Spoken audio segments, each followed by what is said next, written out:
My name is Natalie Jones. I work for Family Consumer Sciences Extension at UK. How many of you guys have heard of Extension? Okay. So Extension is actually in every county of Kentucky, and so we have an FCS agent, a 4-H agent, and an ag agent. And so this is something that I just want to let you guys know as a type of tool that you could utilize to maybe share with your patients and with your families in their community as a source to go to for health education and different programming. So today, by the end of this lesson, you guys are going to be able to identify the benefits of regular physical activity among youth, describe the guidelines for physical activity, as well as know how you guys as healthcare providers can really influence the physical activity of your patients. So can anybody tell me what they think physical activity is? Moving. Yep, getting your heart rate up, moving. Any other ideas?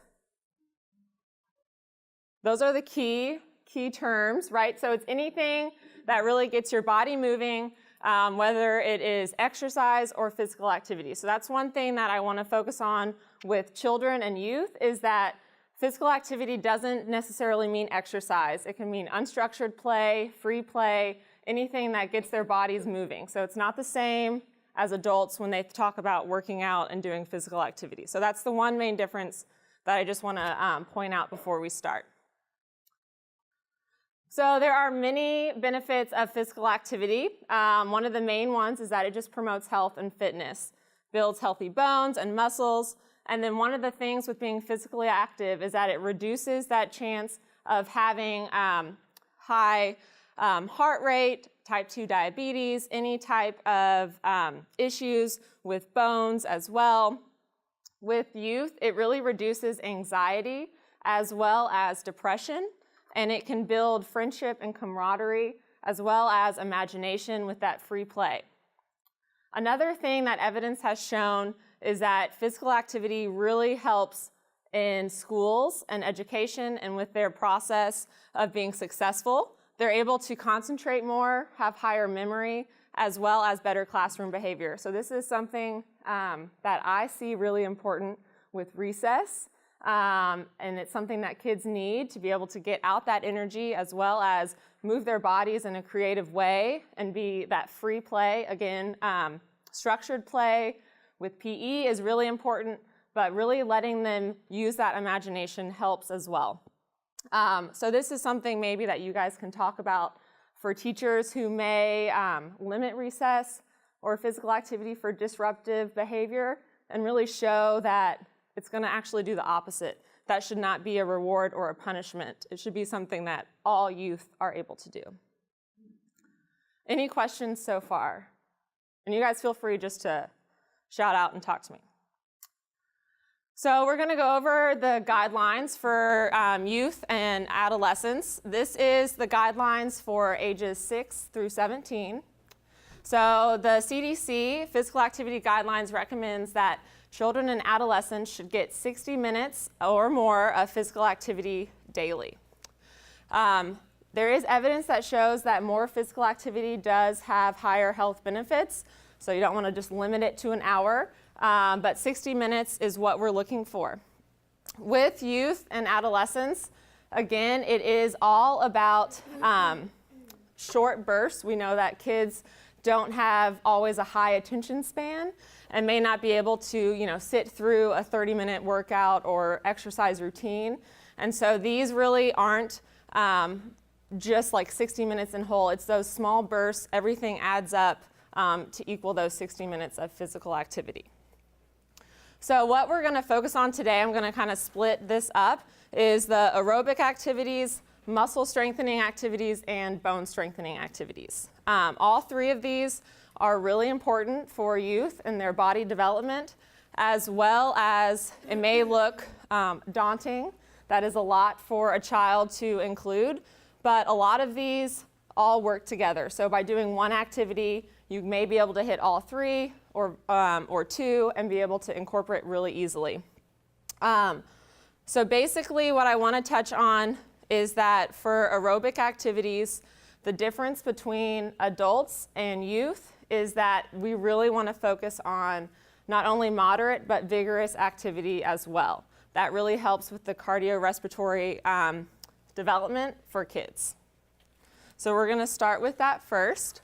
Actually, we'll go over this real fast. So overall, what you want to inform youth and their parents or teachers is to really make sure that kids are getting at least 60 minutes of physical activity a day or more. Mostly aerobic activities, however, that muscular and bone strengthening activities should be done at least 3 days a week. And then the key for youth, right, is to make sure that they have a variety of workouts or physical activity movement, as well as making sure that it's fun, right? If it's something that they enjoy and something that they actually like doing, 1, they're going to want to do it more often and every day. And then 2, it's something that's going to help promote healthy activity throughout their lifespan. So for aerobic activity, a lot of people also call this, cardio, anything like that, different terminology. But for kids, I like to call it aerobic activity. And it's anything that keeps them moving to raise their heart rate, which is what someone had pointed out earlier. Again, the 2 types are moderate and vigorous. And what I want to point out as well is that one activity could be both moderate and vigorous. It all depends on that energy expenditure that the youth or the child is giving. So walking could be a moderate activity as well as vigorous, just depending on maybe if they're, just kind of casually walking, power walking, going up a hill, anything like that. So one of the ways in judging moderate to vigorous, it can be hard to see the difference, especially because it's going to change and alter depending on every human. So my level of moderate is going to be different than someone else, and my level of vigorous is going to be different than someone else. So that's one thing that's hard to gauge. However, it should be on a scale of 0 to 10. Moderate activity is going to be somewhere between a 5 and a 6. So this is where people say you should be able to talk to someone and it should be okay. Your heart rate and breathing may be a little higher than normal, but overall you should still be able to hold a conversation. For vigorous activity, you should be somewhere between a 7 or an 8, and your heart rate will be higher than it was for moderate, as well as breathing will be harder. So this is where you should be able to say a few words, but you're going to be gasping maybe through air. This is when kids are really running really hard, and you're like, okay, catch your breath, right? Because they've kind of worked themselves a little too much. So those are the 2 types of physical activity with aerobic. And so for youth, you want to encourage them to do both of these. While the physical activity guidelines can be met by just doing moderate activity, we really want to encourage the vigorous to really get their aerobic capacities higher and healthier as well. So this is a chart, I know you guys have this in the handout. So this is a chart that you guys can refer back to of some different activities and age-appropriate activities that are going to have the both moderate and vigorous for aerobic. And as you can see, like I said earlier, some of them fit both moderate or vigorous, as well as children or adolescents, right? So bicycle riding is one. I am a sort of avid cyclist, so my commute to work is definitely a moderate bike ride. I'm just, commuter pace, hanging out. Whereas if I was doing it for a workout, it may be, if you go, going to be at a more vigorous level, especially if you're doing a cycling class or something like that. So that's an example of how it's the same activity, but it can be gauged on different levels. Any questions about this? And these are just some examples of activities that you can recommend or show teachers, parents, or kids themselves, but there are tons of other physical activities out there, as well as I'm sure if you were to talk to a child about it, they could give you 1,000 games and different ideas that they come up with. So muscle strengthening activities. This is really important, and it's something that puts your muscles on to do more work than they would in a typical setting. Activities that can be part of unstructured play for youth is climbing trees, playing tug of war, or being on a jungle gym. Again, so this is them using their own body weight as a form of muscle training. So especially for children and some adolescents, you want to make sure that all they're using is their own body weight to have that force. Activities that can be structured, right, are push-ups, pull-ups, working with resistance bands, or lifting weights for those older adolescents. Again, here are some examples of what is age appropriate for children and adolescents that are muscle strengthening. Some of these, again, can fit into both, and there are plenty of other examples that are muscle training. So bone strengthening are activities that provide a force on the bones to have strength. And an example of this is jump roping. A lot of that is common in kids as a great example of bone strengthening activities. And this is really important for youth and adolescents because bone density, a lot of that happens during puberty as well as after adolescence. So this is something that we want to build up for them so that they are healthy throughout their adult life. And again, here are some examples of bone strengthening for children and adolescents. So another thing that I want to point out here is that with the guidelines, right, when it said to do aerobic as well as muscle and bone activities, this is an example of how running is both bone strengthening as well as an aerobic activity. So that's a way that a child is already checking off some of those guidelines and requirements to meet the 60 minutes of physical activity. Any questions? Okay.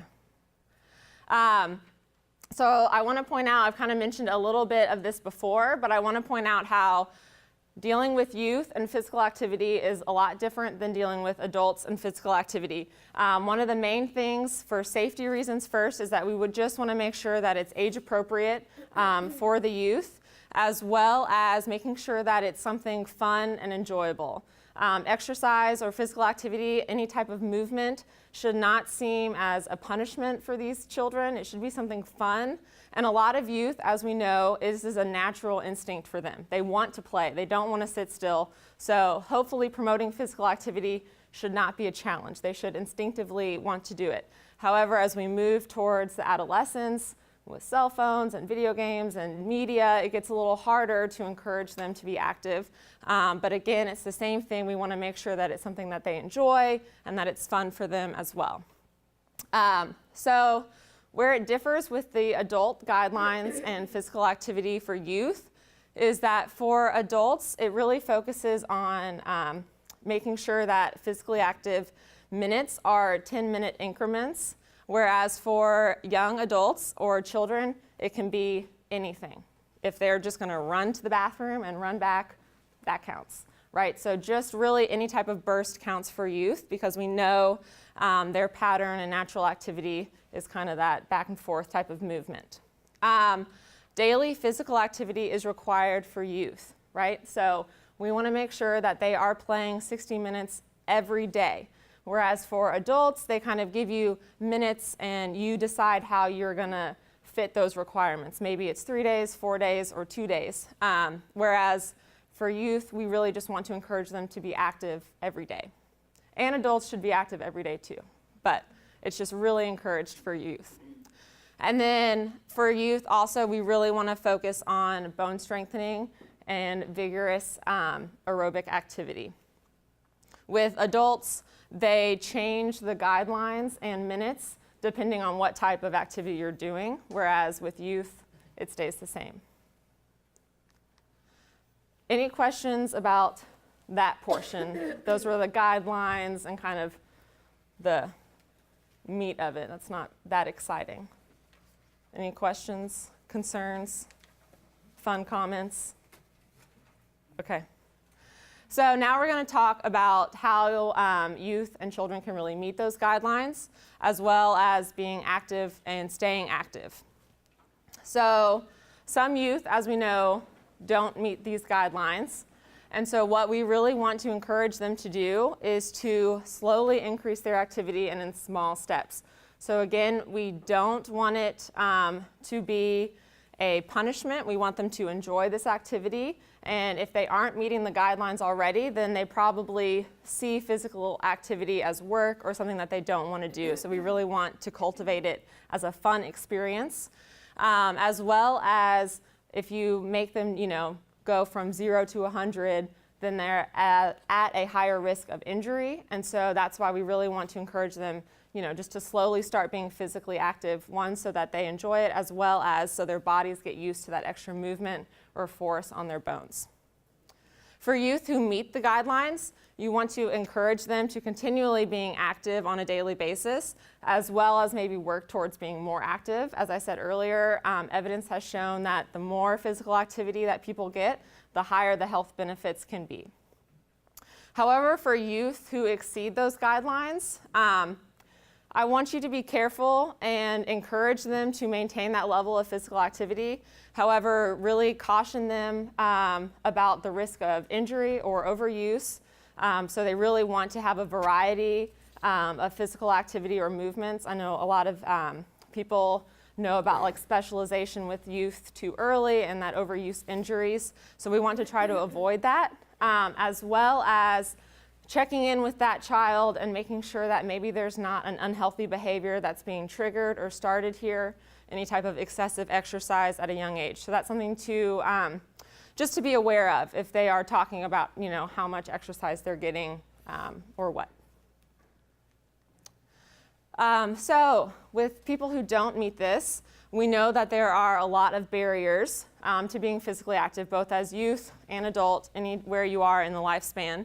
One is that attitude towards physical activity. They may not see it as a benefit. I know that as a child, I probably did not care about my health and heart rate, and type 2 diabetes. I didn't even know what that was, right? So that may not register with me as a child. And so really trying to encourage them to be physically active and change that attitude without maybe focusing all on the health benefits, because that may not be something that they can comprehend. Another barrier is that belief and ability to be physically active, right? So they may have low self-efficacy, especially if they aren't physically active already. There could be a lot of mental barriers to starting that physical activity, as well as if they see people who are, stellar soccer stars, and they may be a little timid to join the soccer team. Again, with that social influence of peers or parental support, this is something that is really important for youth, is that physical activity can be a huge component in their social lives and friend and teamwork building skills, as well as their physical health. And so if they have friends and peers who are, just playing video games or aren't being active, then they are most likely will not be active as well. So really having that parental support, as well as getting them involved in team sports or any type of rec activities, can help them build that social norm of being physically active and healthy. One of the hardest things about meeting physical activity guidelines, again, this is for lifespan, not just for youth, is that safe environment to be physically active. This is something that we see all the time, whether it's, you don't have sidewalks, or there isn't lighting, or a park is not up to standards, different things like that can cause harm. As well as one of the biggest things for families and youth is cost, right? So it's expensive to have equipment, football, lacrosse, swimming, soccer, all these different things that these kids need to participate may not be available to everyone. As well as joining a sports team, a travel team, that's expensive, as well as maybe the family can't afford, a rec membership for their family as well. So a lot of barriers that youth may have that they may not even have a choice on. And so that's something where we want to encourage the unstructured play and free play as an opportunity to get those physical activity minutes. Any questions about that? Okay, we're going to move on to you guys and how important you are. So we're going to talk about how you guys can truly influence physical activity in youth and adolescents. One of the main things for physical activity is that it decreases the risk of obesity. And as we know, we're seeing a lot of children and youth who are having specific healthcare risks that we're typically only seeing in adults, and now we're seeing them at younger ages. And so physical activity is an easy way to really reduce those risks of high cholesterol, type 2 diabetes, high blood pressure, social problems or poor self-esteem. We see a lot of bullying with people who are overweight as well. And then mental health. I know you guys are talking about, I think, suicide prevention later on, different things like that. As well as sleep disturbances, which we know in youth really affects their educational performance. And then orthopedic problems with bones, ligaments, muscles not being well developed in their childhood. So physical activity is a way that we can really combat this in hopefully a low cost, efficient, fun manner for these kids. So again, there are a lot of factors that influence obesity: genetics, environment, unhealthy diet, sedentary lifestyle, and lack of physical activity. So for you guys, right, you can't really play a huge role in their genetics or their environment, but the things that you can influence them on and hopefully educate families, teachers, and youth on is how to make healthy lifestyle choices, whether that be picking a nutritious diet and food, as well as maybe putting down a tablet, a phone, video games, and being more physically active. So this is the 5A model that I really want to emphasize for you guys, and how you can go over this with your youth or parents or anyone that you think you want to help encourage physical activity with. So the first thing is just to ask.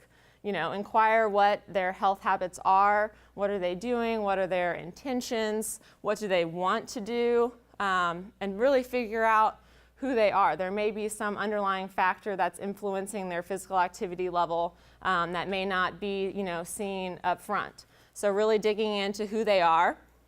The second is then just advise them, help them understand the benefits of change and why they want to be physically active and why it's important, as well as kind of going over what we did in the first half of those guidelines and different activities that they can participate in or do to reach those guidelines.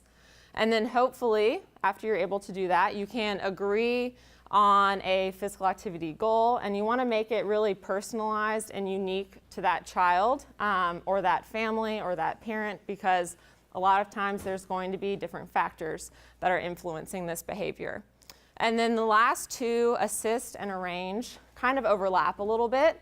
So this is where, again, you identify those barriers that these youth may have and then come up with a way that they can overcome that. Maybe it's a change of behavior. This is an example that I recently went over with a friend, actually, who was trying to stop eating fast food, but there is a McDonald's on the way to work, right? So all she did was just change her route to how she got to work, and that has truly helped her decrease her McDonald's intake. So that's just a small example of how you just kind of maybe figure out, how they can be more physically active or make healthy lifestyle choices in little day routines like that. So it doesn't have to be, you get a gym membership, anything expensive like that, just behavior change.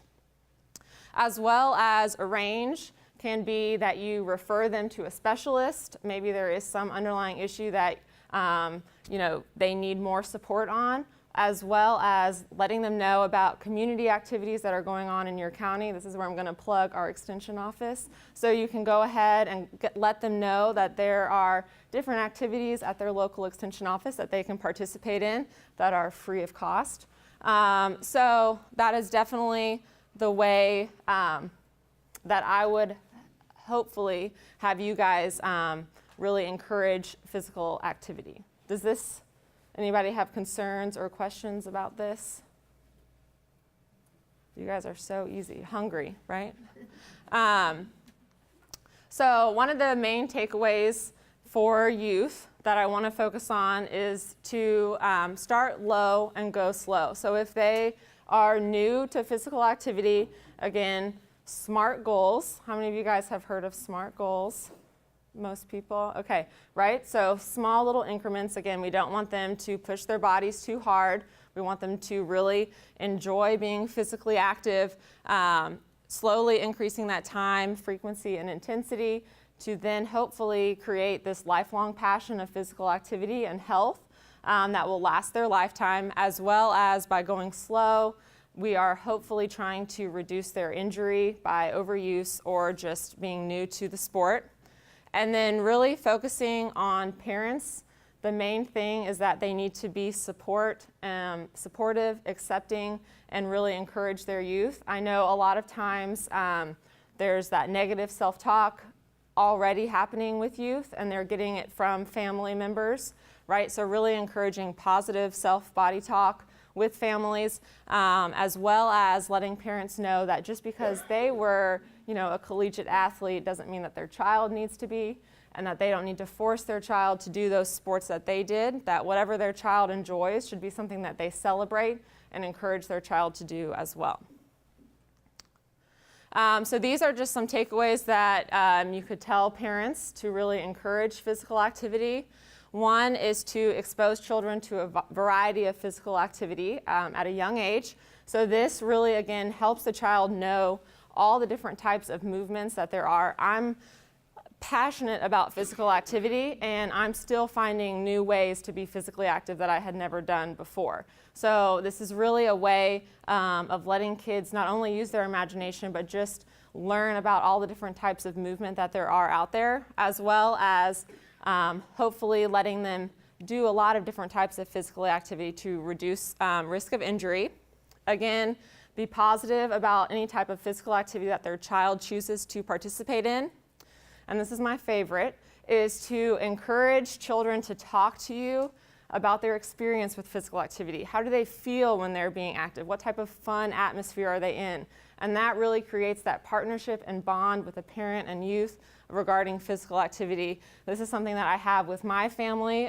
We always do physical activity together, and it's just something that we share every 4th of July, doing the 10K in Lexington, and that's something that we've always done. So it's just starting not only that love for healthy lifestyle, but as well as, that parent bond with a child that can get harder as they get older. So just having something in common and really interested in what energizes them and makes them excited. And then a big one with time for parents, right, is hopefully that they're able to help their child get to practices or activities if they are involved in this team sport. And if a parent can't, then hopefully that they're able to come up with some type of carpool system or a way to get that child to that practice. Another one for parents, tips, is to give them toys or gifts for holidays and birthdays that encourage physical activity. So instead of giving them an iPad or a tablet or a video game, give them something that promotes being outside and being active, so that way it's something fun and new as well. This is something that I still get toys for my birthday. My birthday is this month, and I just got a new bike for my birthday. And so that's really exciting for me, and something fun that even as an adult, there are ways to really remember how much fun physical activity can be. And then again, if your family, when you have kids over at your house, encourage them to be outside or to be playing. That can be indoors as well, instead of watching TV and playing video games.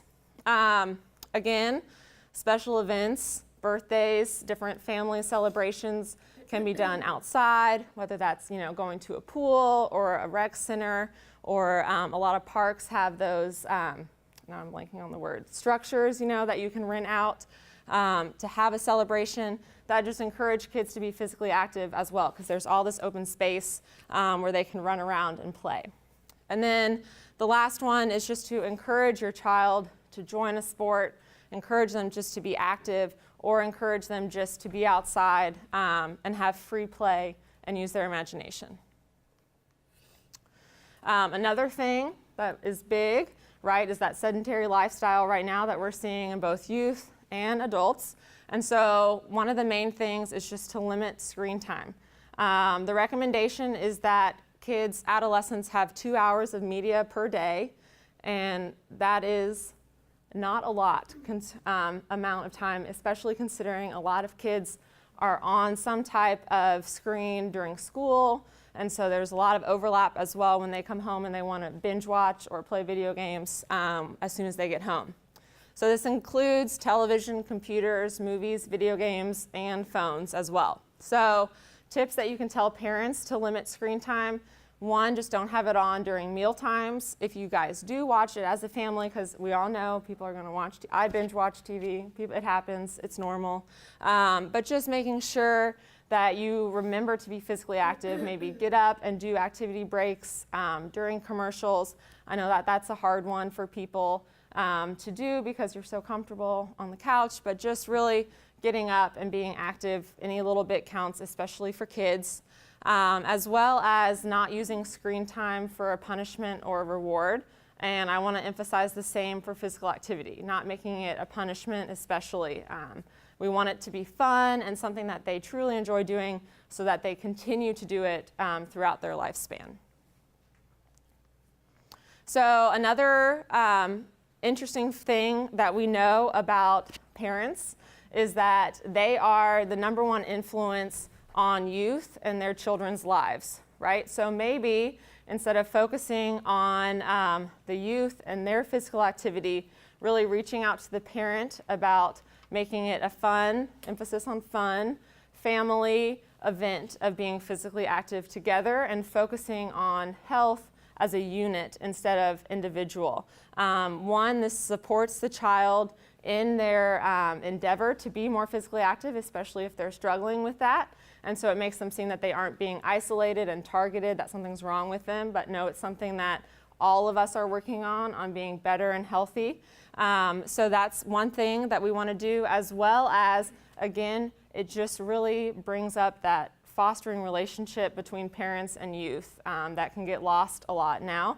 And so just something that bonds a family together. So there are a few different things of ideas, and one is like a buddy system in the sense of maybe you work with different families in that community, in your neighborhood or your faith-based organization. You encourage parents to have like a fun family event with these people to really encourage that community that the youth is in to take part in physical activity and really find it important, as well as reminding parents that they don't have to do physical activity. You know, it doesn't have to be 60 minutes all at one time, because that is a large amount of time for most adults to give to their children, especially when there's different bedtimes and cooking and cleaning. There's a lot of different things that have to happen. And so really just encouraging those short little activities of physical activity. So maybe that is just making sure that after every dinner, the family goes for a quick 5-minute walk. It doesn't even have to be 10 minutes, just something for the family to be active together. Again, if you are able to look at a family calendar, because I know that a lot of families, people are everywhere all the time, but maybe there's that one night that everybody is there. Maybe it's a Thursday or a Tuesday, so you pick that night to be a fun family game night. So maybe you go to a local park, or you decide to pick a game and let the kids choose what they want to do, a way to get them involved with physical activity, as well as get their imagination going and something that is fun that they want to do. And most kids want to have fun with their parents as well. And so again, really allowing that relationship to grow and for them to be physically active together. So that's probably one of the harder things for you guys to do and for anyone to do, right, is to tell a parent what they need to do. But I think that this is a truly one of the best ways to encourage youth to be physically active, because you know that their environment is going to foster that physical activity, and it will be something that they're doing as a family unit so that they find it fun and enjoyable, as a way also to hopefully get everyone healthier, since that's our goal through public health and prevention, and just a fun thing for the family to do together.